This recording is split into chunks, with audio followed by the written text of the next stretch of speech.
আমরা কেন উপনিষদ নিয়ে আলোচনা করছিলাম। এর আগের পর্বে আমরা কেন উপনিষদের ওই জায়গাটি আলোচনা করছিলাম, প্রথম খণ্ডে, যেখানে ঋষিপুরুষ তার শিষ্য ঋষিদের সেই আত্মা, সেই পরম ব্রহ্ম, তার স্বরূপটা বোঝাচ্ছেন। কী করে বোঝাচ্ছিলেন? বোঝাচ্ছেন বিভিন্ন আমাদের ইন্দ্রিয়গুলিকে দিয়ে বোঝাচ্ছিলেন যে সেই ইন্দ্রিয়গুলি যেমন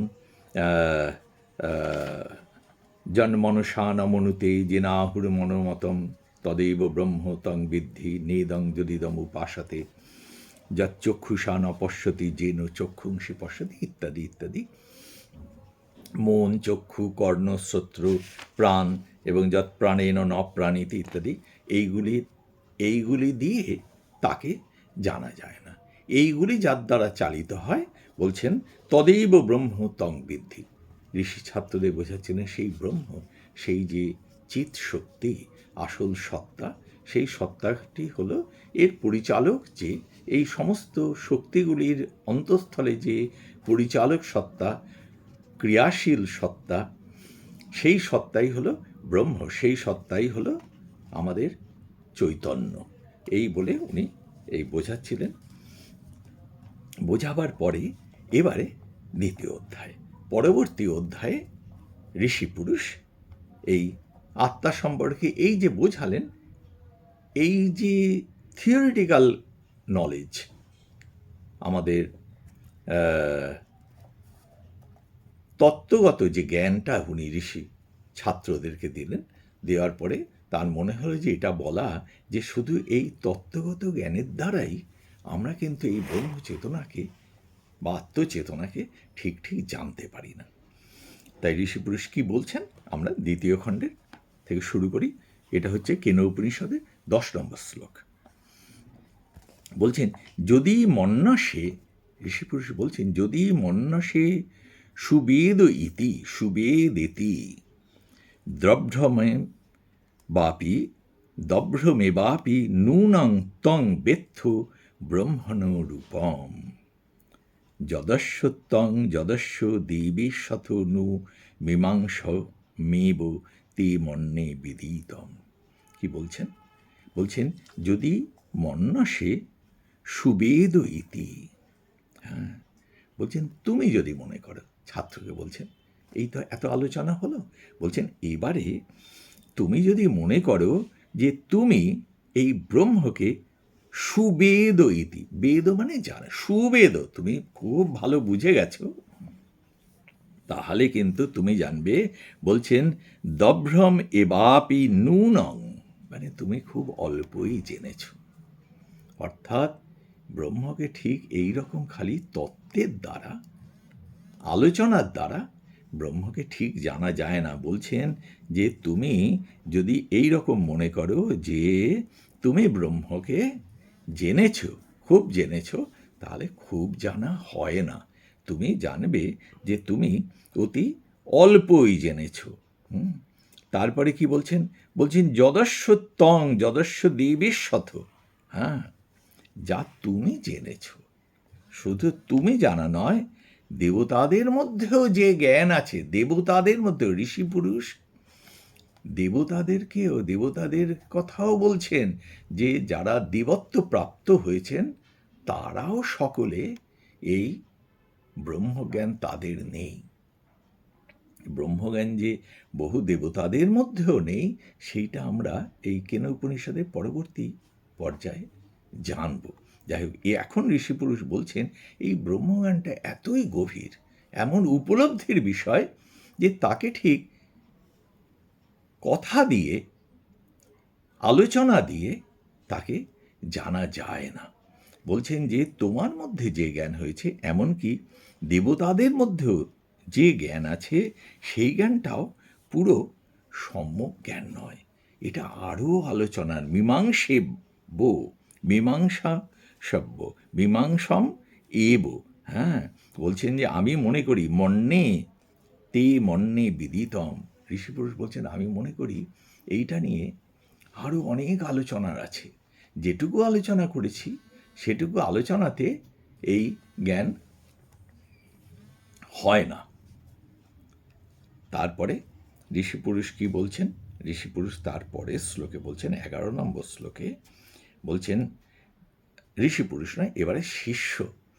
তখনকার দিনে শিষ্য এবং গুরুর মধ্যে খুব সুন্দর বাক্যালাপ হতো। যেমন আমরা গীতা আলোচনাতে আমরা দেখেছি যে শ্রীকৃষ্ণ যখন ভগবান, তখনও অর্জুন আর শ্রীকৃষ্ণের মধ্যে কত সহজ বাক্যালাপ। এখানেও ঋষিপুরুষ এবং তার শিষ্যদের মধ্যে, ঋষিপুরুষ তো শিষ্যদের বললেন এতটা আলোচনার পরে, বললেন যে ভেবো না যে তুমি অনেক জেনে গেছো এই আলোচনাতে, শুধু তোমার জ্ঞান নয়, দেবতাদের জ্ঞানও অল্প এই ব্যাপারে, এইটা আরও অনেক আলোচনার আছে, আর আসলে উপলব্ধির আছে, সেই কথাটা উনি আরও পরে বলবেন। তো এবার বলছেন তারপরে শ্লোকে, এবারে এই ঋষিপুরুষের কথার উত্তরে শিষ্য বলছেন, শিষ্য কি বলছেন? বলছেন, নাহং মন্যে সুবেদেতি, নাহং মন্যে সুবেদেতি, নো ন বেদেতি বেদচ।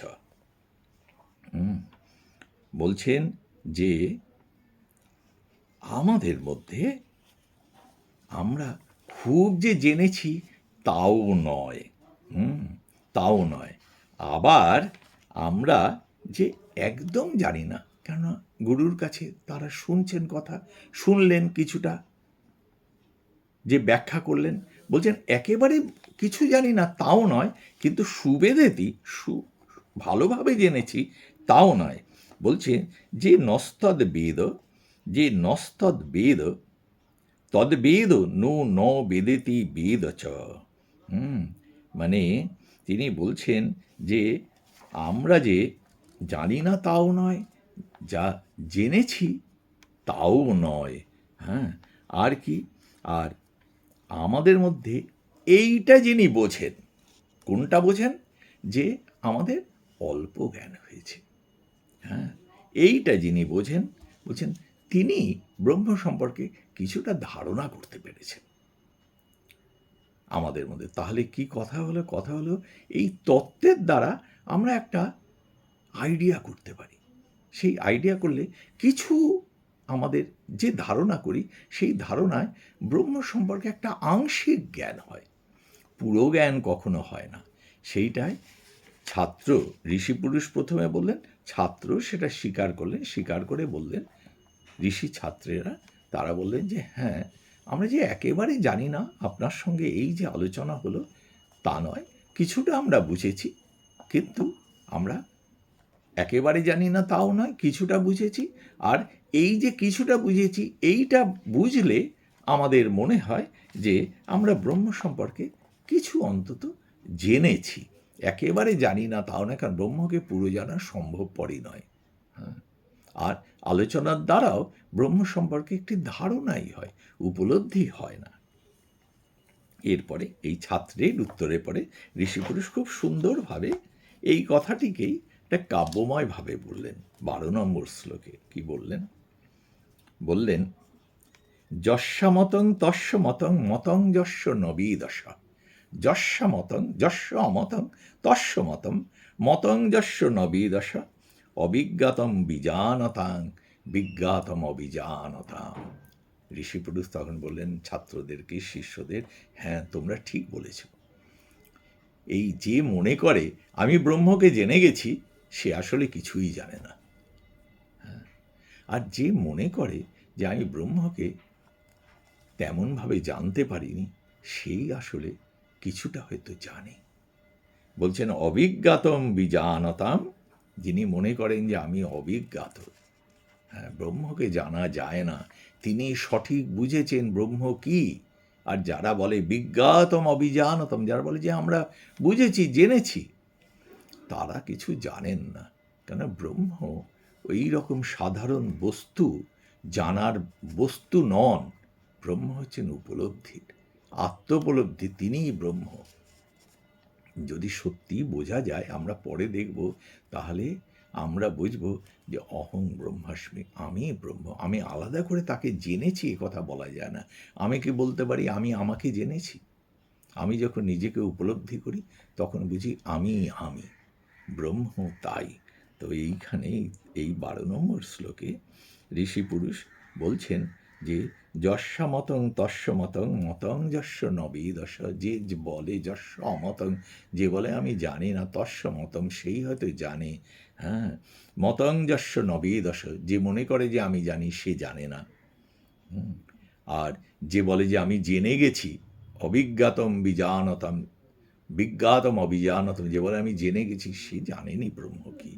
আর অবিজ্ঞাত যে বলে আমি ব্রহ্মকে জানতে পারিনি সেভাবে, সেই হয়তো কিছুটা জানে। এই ঋষি পুরুষের এই শ্লোকটির সঙ্গে আমরা যারা আমরা উপনিষদ একটু পড়ি, আমরা দেখব যে উপনিষদের শ্বেতাশ্বতর উপনিষদে ঋষি শ্বেতাশ্বতর এক জায়গায় বলেছেন একটা অপূর্ব শ্লোক আছে। সেই শ্লোকটি হলো, ঋষি পুরুষ সেখানে কিন্তু বলছেন অন্য কথা, বলছেন বেদাহ মেতং, হ্যাঁ, পুরুষং মহান্তম আদিত্য বর্ণং তমসঃ পরস্তাৎ তমেব বিদিত্বাতি মৃত্যুমেতি নান্যঃ পন্থা বিদ্যতে অয়নায়। বেদাহ মেতং পুরুষম, সেখানে ঋষি পুরুষকে বলছেন আমি জেনেছি। বেদাহ মেতং, আমি কি জেনেছি? পুরুষং মহান্তম, সেই চেতনাকে জেনেছি, সেই মহান চেতনা, হ্যাঁ, আদিত্য বর্ণং তমসঃ পরস্তাৎ, সূর্যের মতো উজ্জ্বল, মানে অন্ধকার অজ্ঞানের পরপারে সূর্যের মতো উজ্জ্বল সেই জ্ঞানকে আমি জেনেছি। আর বলছেন কি, তমেব বিদিত্বাতি মৃত্যুমেতি নান্যঃ পন্থা বিদ্যতে অয়নায়, তাকে জানলেই সমস্ত শোকের থেকে, সমস্ত লিমিটেশনস থেকে, সমস্ত বন্ধন থেকে আমরা উদ্ধার পেতে পারি, আর কোনো পথ নেই। এইখানে যে শ্লোকটি শ্বেতাশ্বতর ঋষি বলেছেন বেদাহ মেতং পরমং মহান্তম পুরুষং মহান্তম, আমরা তাকে জেনেছি, তাহলে এই শ্লোকটিকে মনে হতে পারে কেন উপনিষদের এই শ্লোকটির সঙ্গে বিরুদ্ধ কথা হল। কেন উপনিষদের ঋষি বলছেন যস্য মতং তস্য মতং, তাহলে উনি যদি বলেন যে আমি জেনেছি, তাহলে উনি কি জানেন? উনি উনি উনি তাহলে সত্যিই জানেন না? না, এইখানে আমি জেনেছি, এই যে এটা তার উপলব্ধির কথা বলছেন। হ্যাঁ, এই যে বলছেন যে ঋষি পুরুষ যখন বলছেন বেদাহ মেতং পুরুষং মহান্তম, আমি সেই চেতনাকে জেনেছি, সেই চেতনা, হ্যাঁ, সেই চেতনাই হলো ব্রহ্ম, চেতনাকে এইখানে ঋষি পুরুষ বলছেন উপলব্ধি করেছি। সুতরাং এই কেন উপনিষদের পরেই কেউ যদি আবার শ্বেতাশ্বত উপনিষদ পড়েন বা ওটা আগে পড়ে এটা পড়েন, তাহলে মনে হতে পারে আমাদের যে এ তো বিরুদ্ধ কথা হয়ে গেল।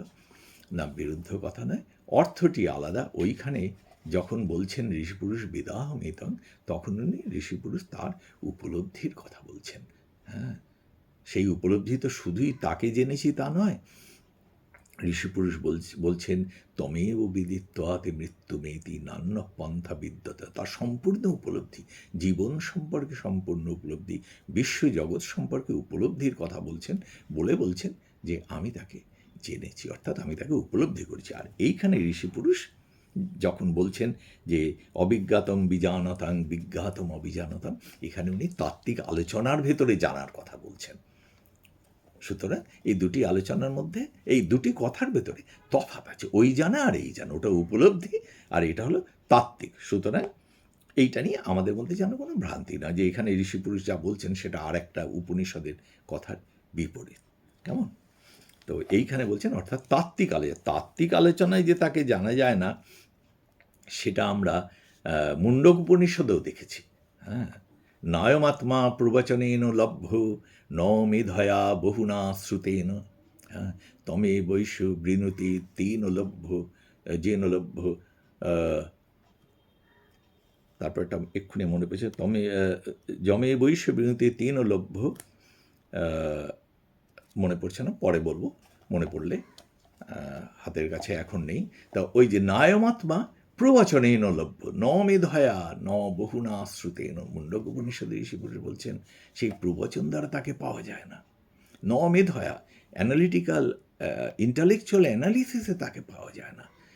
ন মেধয়া ন বহুনা শ্রুতেন, বহু শ্রুতি এই সব শাস্ত্র পাঠ করে পাওয়া যায় না, সেই হলো তাত্ত্বিকভাবে জানা। অর্থাৎ কী বলছেন এইখানে ঋষিপুরুষ সেই কথাটা বলছেন যে তাত্ত্বিকভাবে তাকে পাওয়া যায় না, জানা যায়। যিনি ওই তাত্ত্বিকভাবে জেনে বলেন যে আমি জেনেছি, তিনি ঠিক বলছেন না, সেইভাবে জানা যায় না। এরপরের শ্লোক 13 নম্বর শ্লোক। 13 নম্বর শ্লোকে ঋষি পুরুষ বলছেন যে যে কিভাবে তাকে জানা যায় সেই কথা বলছেন।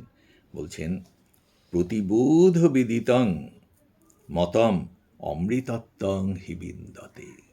একটি মহাবাক্য কেন উপনিষদে, প্রতিবোধ বিদিতং মতম অমৃতত্বং হি বিন্দতে আত্মনা বিন্দতে বীর্যং বিদ্যয়া বিন্দতে অমৃতম। বলছেন প্রতিবোধ বিদিতং মতম অমৃতত্বং হি বিন্দতে। সেই যে অমৃতত্ব, সেই ব্রহ্ম চেতনা, তাকে কি করে জানা যায়? ঋষিপুরুষ বলছেন এই তত্ত্বজ্ঞানের দ্বারা জানা যায় না, যেটা এই আগের শ্লোকে যেটা বললেন তাকে জানা যায় প্রতিটি বোধের ভেতরে যদি তার অস্তিত্বকে আমরা উপলব্ধি করি। আমাদের প্রতিটি বস্তু বিষয়ের যে চেতনা, তার মধ্যে যদি তাকে প্রতিটি বোধের ভিতরে, প্রতিটি বিষয়ের মধ্যে, প্রতিটি বস্তুর মধ্যে আমরা যদি সেই চেতনার উপস্থিতিকে উপলব্ধি করি, তাহলে কি হয়? অমৃতত্বং হি বিন্দতে, মানে আমরা তখন অমৃতত্ব বোধ করি। প্রতিটি বিষয়ের মধ্যে তাকে জানা মানে কেন উপনিষদের ঋষি, সেই ঈশু উপনিষদের ঋষির উপলব্ধির কথা বলছেন। ঈশাবাস্যম ইদম সর্বম, যে এই ঈশ্বর, এই ব্রহ্ম চেতনা সমস্ত কিছুর মধ্যে পরিব্যাপ্ত হয়ে আছে। সেই কথাটি এইখানে কেন উপনিষদের ঋষি বলছেন। প্রতিটি বোধে, প্রতিটি চেতনার, প্রতিটি বস্তু, প্রতিটি ব্যক্তি, প্রতিটি জীব, সমস্ত কিছুর ভেতরে আমার যে চেতনা, প্রতিটি সম্পর্কিত যে চেতনা, সেই চেতনার মধ্যে আমি যখন এই ঈশ্বরের ব্রহ্মকে উপলব্ধি করি, তখন আমি অমৃতত্ব বোধ করি। অমৃতত্বং হি বিন্দতে। তারপরে কি করে প্রতিটি বিষয়ের মধ্যে আমরা এই বোধ পেতে পারি, সেই কথাটি এই শ্লোকের দ্বিতীয় লাইনে বলছেন দ্বিতীয় ভাগ। এটি প্রথম ভাগ, প্রতিবোধ বিদিতং মতম অমৃতত্বং হি বিন্দতে। পরবর্তী ভাগ হল আত্মনা বিন্দতে বীর্যং বিদ্যয়া বিন্দতে অমৃতম। এটি একটি মহাবাক্য, আত্মনা বিন্দতে বীর্যং বিদ্যয়া বিন্দতে অমৃতম। বলছেন যে আত্মনা বিদ্যতে বীর্যং, আত্মনা বিন্দতে বীর্যং মানে আত্মজ্ঞান। এই যে তত্ত্বগুলি ঋষি পুরুষ বলছেন, এই কেন উপনিষদের প্রথম থেকে সেই যে প্রশ্নটি হয়েছিল যে কেন মন, কী করে মন চঞ্চল হয়, কী করে চোখ দেখে, তারপরে ঋষি পুরুষ বললেন যে চোখেরও চোখ আছে, মনেরও মন আছে, কর্ণশক্তিরও একটি কর্ণশক্তি আছে। তারপরে ঋষি পুরুষ তার পরিচয় দিতে গিয়ে বোঝালেন কি, যে এই সমস্ত আমাদের বাহ্যিক যে ইন্দ্রিয়গুলি আছে, তার অভ্যন্তরে সেই মূল চিৎ শক্তি, সেই চেতনা, অ্যাওয়ারনেস, তাই হলো ব্রহ্ম। সেই ব্রহ্মকে উনি পরে তত্ত্ব দিয়ে বললেন যে তত্ত্ব দিয়ে একে বোঝা যায় না, একে বুঝতে গেলে প্রতিটি বিষয়ের মধ্যে তাকে উপলব্ধি করতে হবে। আর কী করে বিষয় উপলব্ধি করব?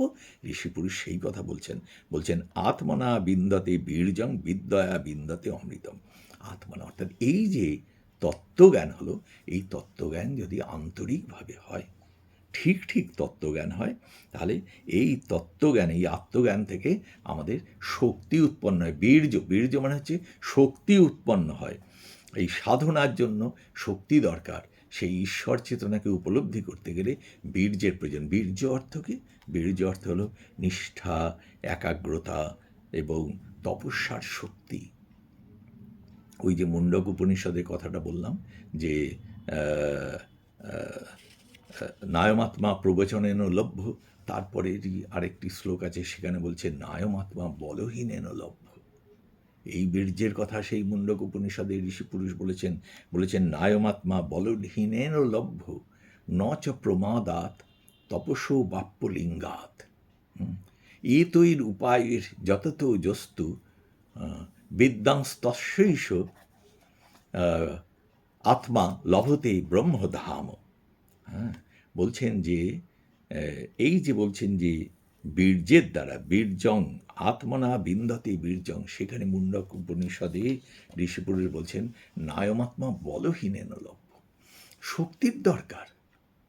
দুর্বল মানুষের পক্ষে তপস্যা না করলে, নিষ্ঠা না হলে এই তাকে পাওয়া যায় না। বলছেন নায়মাত্মা বলহীনেন লভ্য, নায়মাত্মা বলহীনেন লভ্য ন চ প্রমাদাত তপস্য বাপ্যলিঙ্গাত, অর্থাৎ মানে একাগ্রতাহীনতা হলে হবে না, প্রমাদাত রেস্টলেস মাইন্ডে হবে না।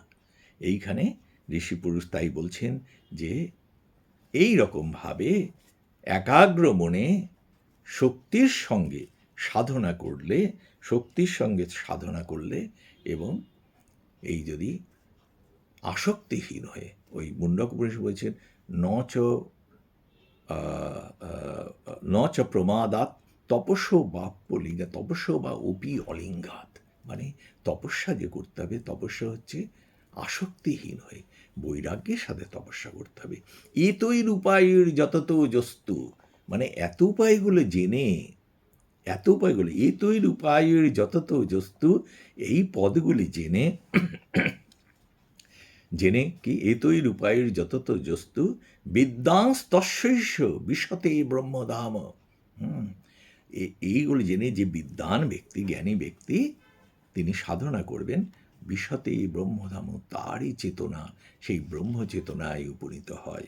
এখানে বলছেন ঋষি পুরুষ কেন উপনিষদে যে প্রতিবোধ বিদিতং মতম অমৃতত্বং হি বিন্দাতে, প্রতিটি বিষয়, প্রতিটি বস্তু, প্রতিটি জীবের ভেতরে আমরা যখন সেই চেতনাকে অনুভব করব, এবং সেই তখন আমরা অমৃতত্বে পৌঁছব।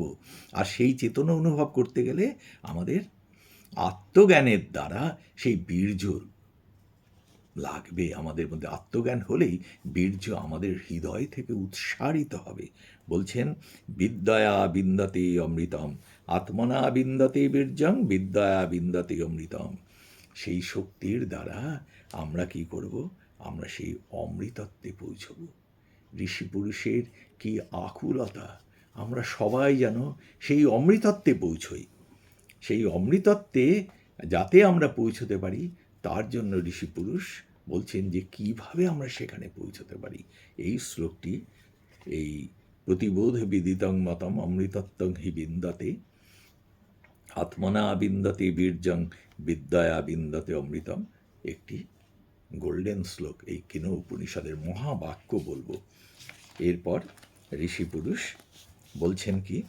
বলছেন যে ইহ চেত অবেদিত অথ, ইহ চেত অবেদিত অথ সত্যমস্তি, ন চেত ইহ অবেদিত মহতি বিনষ্টি, ভূতেষু ভূতেষু বিচিত্ত ধীরাহা প্রেত্যাস মাল্যকাত অমৃতা ভবন্তি। আবার সেই অমৃতা ভবন্তি, ঋষি পুরুষ চাইছেন সমস্ত মানুষ সেই অমৃতত্ব ভোগ করুক। কি বলছেন? বলছেন ইহ চেত অবেদিত অথ সত্যমস্তি, অর্থাৎ এই জ্ঞান যদি হয়, কোন জ্ঞান? না, আগের শ্লোকে বললেন সেই অমৃতত্ব, বিদ্যয়া বিন্দতে অমৃতম, হ্যাঁ, অমৃতত্বং হি বিন্দতে, সেই অমৃতত্বে যদি আমরা পৌঁছতে পারি তাহলে কী হয়? বলছেন সত্যমস্তি। সত্যমস্তি মানে সত্যমস্তি, আমাদের সত্য লাভ হয়। সত্য লাভ হয় মানে আমাদের প্রকৃত কল্যাণ লাভ হয়। বলছেন যে ঋষিপুরুষ চাইছেন সবার সত্য লাভ হোক। এই পৃথিবীতে এসে আমরা ভালো খেলাম, ভালো পড়লাম, ভালো কাজকর্ম করলাম, কারো ক্ষতি করলাম না, আবার সময় পার হলে চলে গেলাম। ঋষিপুরুষ বলছেন no, that is not the best way of living in this earth. আমরা এখানে এসেছি আমাদের আসল সত্য, সর্বোচ্চ সত্য, সর্বোচ্চ কল্যাণ হলো এই অমৃতত্ব পাওয়া। বলছেন সত্যমস্তি। সত্য, সত্য শব্দের প্রকৃত অর্থ কি? যা চিরকালীন, যা শাশ্বত। বলছেন সেই শাশ্বতকে যদি আমরা না পাই তাহলে তো মনুষ্য জন্ম বৃথা। আমরা মানুষ হয়ে, তাহলে তো জীবজন্মই ভালো ছিল। অন্য জীবজন্তু তারা তো খুব ভালোই থাকে, তারা তো মানুষের থেকে ভালো থাকে। আমাদের মধ্যে কত বিবাদ বিসংবাদ, কত অশান্তি, কত যুদ্ধ, জীবজন্তুর মধ্যে কি এত যুদ্ধ হয়, এত অশান্তি হয়? তারা তো অনেক ভালো থাকে। কাজে আমাদের মানুষের মধ্যে আমরা যারা কেউ আমরা মনে করি এই তো আমি বেশ ভালো আছি, আমার ঈশ্বরকে জানার কি দরকার, আমার সত্যকে জানার কি দরকার, আমি এই খাচ্ছি দাচ্ছি, কারো ক্ষতি করছি না, কত ভালোভাবে আছি, সমস্ত নিয়ম মানি, দেশের সব আইন মানি, সমাজের সব নিয়ম মানি, সবার প্রতি কর্তব্য করি, ব্যাস এই তো জীবন। হ্যাঁ, নিশ্চয়ই এটা ভালো জীবন, কিন্তু আমার তো মনুষ্য জন্মে আমি আরও উচ্চতর জীবন পেতে পারি। সেইটা না পেয়ে আমি যদি চলে যাই তাহলে মনুষ্য জন্মটা বৃথা হলো। আমি তো তাহলে জীবজন্ম নিয়েও এরকম থাকতে পারতাম। হ্যাঁ, ধরুন একটা সাধারণ এক্সাম্পল দিই, ধরুন পুরীতে বেড়াতে গেছি, পুরীতে বেড়াতে গেলাম, গিয়ে পুরীতে শহরের মধ্যে একটা খুব সুন্দর হোটেলে থাকলাম, খুব ভালো খেলাম দিলাম, আবার পুরী থেকে চলে এলাম। তা পুরীতে বেড়াতে যাওয়া হলো কি হলো না? হলো, কিন্তু সত্যি হলো? পুরীতে বেড়াতে গিয়ে যদি জগন্নাথ দর্শন না হলো, যদি সমুদ্র দর্শন না হলো, সমুদ্র স্নান যদি না হলো, তাহলে পুরীতে যাওয়ার অর্থটা কি? সে তো আমি আর একটা জায়গাতে গিয়েও তো আমি ভালো খেলাম, ভালো থাকলাম, সেটা হতে পারে। তাহলে যেমন পুরী যাওয়া হলো না, তেমনি আমার মনুষ্য জন্মটা কি ঠিক হলো? আমি মনুষ্য জন্ম নিয়ে আমি খুব ভালো খেলাম, ভালো পড়লাম, সব কিছু, কারো ক্ষতি করলাম না, সুন্দর না। আমার কাছে তো আরও অনেক ভগবান আমাদেরকে কত গিফট দিয়েছেন আরও উন্নত হওয়ার। আমি তো সেখানে গেলাম না, সেটা পেলাম না। ঋষি পুরুষ বলছেন যে এই ইহচেদ অবেদিত অথ সত্যমস্তি, সেই সত্য, সেই শাশ্বতকে তো আমি পেলাম না। ঋষি পুরুষ চাইছেন, সমস্ত ঋষি পুরুষ উপনিষদের ঋষিরা একেবারে শ্রেষ্ঠ জিনিস চাইছেন। বলছেন যে আমাদের মধ্যে যখন সেই কোয়ালিটি রয়েছে, আমাদের মধ্যে যখন সেই পোটেনশিয়াল রয়েছে to know the highest truth, to attain the highest bliss, হ্যাঁ, সর্বোচ্চ আনন্দ, সর্বোচ্চ প্রসাদ, হ্যাঁ, প্রসাদ, জীবনটাকে প্রসাদময় করা, হ্যাঁ, গ্রেসফুল করা, সম্পূর্ণ সে করার ক্ষমতা রয়েছে, আমাদের সম্ভাবনা আছে।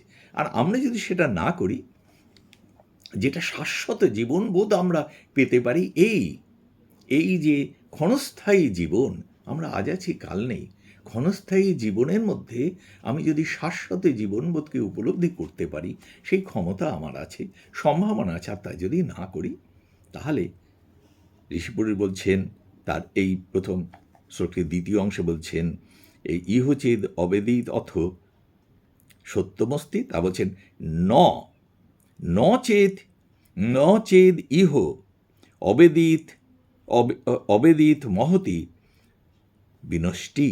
বলছেন ন চেদ ইহ অবেদিত মহতি বিনষ্টি। পুরো শ্লোকটি কি হলো? ইহ চেদ অবেদিত অথ সত্যমস্তি, ন চেদ অবেদিত মহতি বিনষ্টি। আর যদি আমি তা না জানি, তাহলে মহতি বিনষ্টি মানে আমাদের যে সর্বোচ্চ মহৎ কল্যাণ, সেই কল্যাণটা পেলাম না। মহতি বিনষ্টি, আমার কোনো ক্ষতি হয়ে গেল তা নয়, এখানে মহতি বিনষ্টি মানে সেই মহতি যে সম্ভাবনা, সেই সম্ভাবনা থেকে আমি বঞ্চিত হয়ে গেলাম। আমি যদি এই ব্রহ্মচেতনাকে ইহচেদ অবেদিত অথ সত্যমস্তি, এই চেতনাকে আমি যদি উপলব্ধি করি, তাহলে সত্যমস্তি, আমি সেই শাশ্বত চেতনা, হ্যাঁ, সেই শাশ্বত চেতনাকে পেলাম। মনুষ্য জন্ম, আমাদের শাস্ত্র বলে যে, আমাদের সনাতন শাস্ত্র বলে আমাদের জন্মের 4টি উদ্দেশ্য। পুরুষার্থ বলা হয়। পুরুষার্থ মানে চেতনার যে, আমাদের যে এই জীবচেতনার উদ্দেশ্য। পুরুষ মানে এখানে চেতনা, জীবচেতনার উদ্দেশ্য, অর্থ মানে যে লক্ষ্য, 4টি।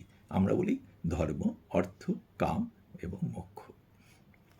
রাইটিয়াসনেস শেখা, তারপর অর্থ হলো এই পৃথিবীর যা কিছু ভোগ্য এবং লাভের যোগ্য যা কিছু খ্যাতি সম্পদ অর্জন করা, ধর্ম, অর্থ, কাম, তাকে ভোগ করা, আর মোক্ষ হলো সেই পরম সত্যকে জানা।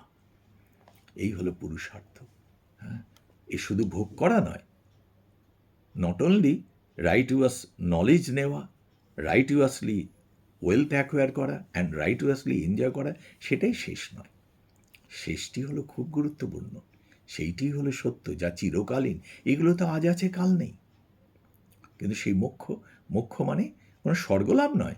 মোক্ষ মানে হচ্ছে এই ক্ষণস্থায়ী জীবনের মধ্যে সেই চিরন্তন সত্তাকে উপলব্ধি করা। তবেই আমাদের এই মনুষ্য জন্ম সার্থক। বলছেন কি করে এটা হয়? বলছেন ভূতেষু ভূতেষু বিচিত্ত ধীরাহা প্রেত্যাস মাল্যকাদ অমৃতা ভবন্তি।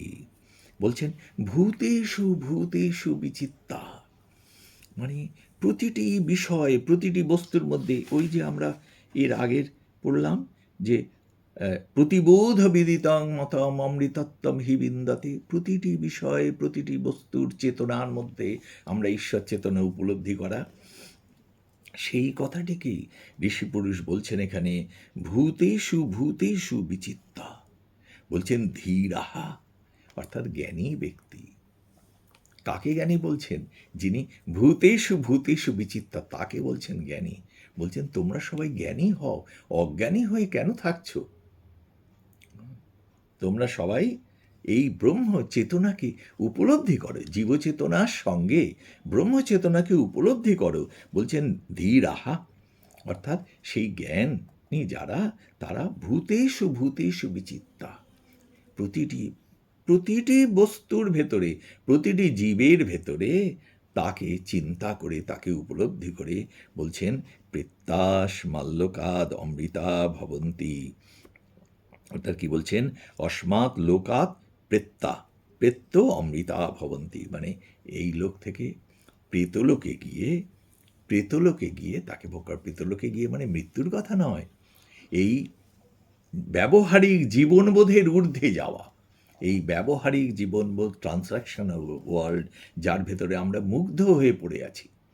এটা কি শেষ কথা বলেছি? এটা শেষ নয়। ঋষি পুরুষ বলছেন যে এর ঊর্ধ্বে যেতে হবে, প্রেত্যাস মাল্যকাত, মানে অস্মাৎ লোকাত প্রেত্য, এই লোক থেকে এই ঊর্ধ্বতর লোকে প্রেত্য, অর্থাৎ এই দেহবোধ, ইন্দ্রিয়বোধ, যার ভেতরে আমরা জীবন কাটাচ্ছি, বলছে এই লোক থেকে ঊর্ধ্বতর লোকে উঠতে হবে। উঠে কি হবে? অমৃতা ভবন্তি। আমরা যদি সেই লোকে উঠি, তাহলে আমরা এই অমৃতত্ব বোধ করব, বিশ্ব ব্রহ্মাণ্ডের সঙ্গে নিজেকে এক মনে হবে। হ্যাঁ, সর্বভূতস্থম আত্মানম সর্বভূতানি চাত্মনি, my own existence will be expanded into the existence of all others. তার ভেতরে আমি একাত্ম বোধ করব, আমার দুঃখ শোক কমে যাবে, আমার জীবনের ক্ষণস্থায়িত্বের জন্য এবং বস্তুর এবং বিষয়ের ক্ষণস্থায়িত্বের জন্য, জীবনও ক্ষণস্থায়ী, আমাদের বস্তু বিষয়ও ক্ষণস্থায়ী, এই চতুর্মুখী ক্ষণস্থায়িত্বের মধ্যে সেই একমুখী চিরস্থায়িত্ব, যে সেইটাকে উপলব্ধি করব, সেইটাকে উপলব্ধি করাকে ঋষি পুরুষ বলছেন অমৃতা ভবন্তি। তার সেই আকুল আকাঙ্ক্ষা, এই উপনিষদের ছত্রে ছত্রে ঋষিপুরুষদের আশীর্বাদ, প্রার্থনা, কামনা, যেন সবাই সেই অমৃতা ভবন্তি, আমরা যেন সেই অমৃতত্ব লাভ করি, সেইটাই 14 নম্বর শ্লোকে ঋষিপুরুষ তাই বলছেন যে এই ব্রহ্মজ্ঞানকে উপলব্ধি করলে আমাদের সত্যমস্তিক, আমরা সেই চিরায়ত সত্যকে উপলব্ধি করব। আর যদি না হয়, তাহলে আমরা মহতি বিনষ্টি, অর্থাৎ সেই মহৎ লাভ থেকে আমরা বঞ্চিত হব। সেটা দুর্ভাগ্য, আমাদের মনুষ্য জন্মের জন্য সেটা অত্যন্ত দুর্ভাগ্য। সুতরাং আমরা যেন দুর্ভাগ্যের পথে না যাই, আমরা যেন জ্ঞানী হই। এই জ্ঞান লাভ করে, আত্মজ্ঞান লাভ করে, ভূতেষু ভূতেষু বিচিত্তা, প্রতিটি বিষয়ের মধ্যে, প্রতিটি বস্তুর মধ্যে, প্রতিটি জীবের ভেতরে আমরা যেন সেই পরম চেতনাকে উপলব্ধি করি এবং আমরা সেই অমৃতত্বে উপনীত হই। এই 14 নম্বর শ্লোক। এরপরে আমরা আসব এই কেন উপনিষদের 3য় খণ্ডে। এই যে আমাদের বাহ্যিক শক্তি, ইন্দ্রিয় ক্ষমতা যা কিছু আছে, যাকে ঋষিপুরুষ ছাত্র ঋষিরা প্রথমে তা নিয়ে প্রশ্ন করেছিলেন, কিন্তু পরে ঋষিপুরুষ বললেন যে না, তার ভেতরে যে প্রকৃত শক্তি, সেই চেতনা আছে, তাই হচ্ছে আসল সত্য, তাই ব্রহ্ম। সেইটা নিয়ে বিস্তারিত আলোচনা হলো। এবারে এই তৃতীয় খণ্ডে ঋষিপুরুষ একটা খুব সুন্দর কাহিনী বর্ণনা করেছেন, দেবতাদের কাহিনী। খালি যে এই একটা জায়গায় ঋষিপুরুষ এখানে বলেছিলেন না যে তোমার ভেতরে যে জ্ঞান এবং দেবতার ভেতরে যে জ্ঞান, হ্যাঁ, তার থেকেও, হ্যাঁ, সেটাও সম্পূর্ণ নয়, সেটাও সম্পূর্ণ নয়। এইখানে সেই দেবতাদের ভেতরেও যে জ্ঞানটা অসম্পূর্ণ, তাই নিয়ে একটা খুব সুন্দর কাহিনী এই তৃতীয় খণ্ডে আছে। আমরা পরের পর্বে সেইখান থেকে শুরু করব। 15 নম্বর শ্লোক থেকে আমরা পরের পর্বে শুরু করব।